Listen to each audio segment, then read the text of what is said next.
Agartala post office চৌমুহনীস্থিত প্রধান ডাকঘরের সামনে থাকা বিদ্যুৎ ট্রান্সফরমারে আচমকাই আগুন ধরে যায়। আগুন লাগার পরেই ট্রান্সফরমার ব্লাস্ট হয়ে আগুন ছিটকে পড়ে আশেপাশে। ডাকঘরের কর্মীরা অগ্নি নির্বাপক যন্ত্র ব্যবহার করে আগুন নিয়ন্ত্রণে আনার চেষ্টা করে। খবর দেওয়া হয় দমকলে।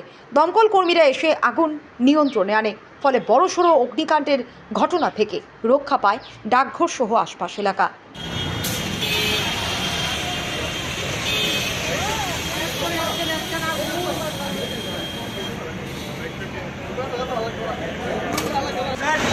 তেল বোধহয় লিক করতেছে উপর থেকে তেল বোধহয় লিক করতেছে আগুন লাগতেছে।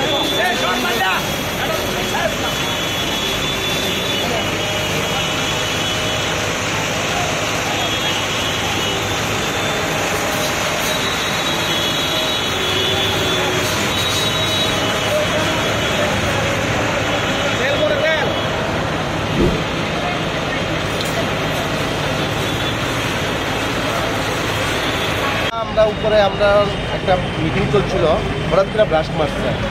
তো কিসেতে ব্রাস্ট মারছে তো বুঝলাম আমরা চাই দিই, কিন্তু আমরা রেসপন্স করে ব্রাস্ট মারছে চাইলাম। এসে আগুন ধরতেছে, তারপরে সঙ্গে সঙ্গে ইলেকট্রিক ডিপার্টমেন্টে ফোন করলাম। ইলেকট্রিক ডিপার্টমেন্টে ফোন করার পরও দেখা গেছে ইলেকট্রিক ডিপার্টমেন্ট সঙ্গে সঙ্গে দিচ্ছে ফোন কাটাইব। তো তার আগে আমাদের যে ফায়ার ইউটি আছে যেগুলো, এগুলো 5টা দিয়ে আমরা আগুনটা নিভাইছি। আগুনটা নিবানোর পরে ফায়ারটা দিয়েছি আইসে। এখন ইলেকট্রিক ডিপার্টমেন্ট এখনো আসছে না। যদি ঠিক সময় আপনারা না নিবাইতেন, নিশ্চয়ই ঠিক সময় যদি না নিবাইতেন বা ঠিক সময় না নিবাইতেন বিপদ প্রচণ্ড পরিমাণে বিরাট বিপদ হয়ে যায়। কারণ আগুন প্রচণ্ড পরিমাণে ছড়তেছে। আগুন করে এটা হচ্ছে তেলটা থেকে এই যে তেল লিক করতে তেলের সঙ্গে সঙ্গে আগুনটা চলে গেল কইলে।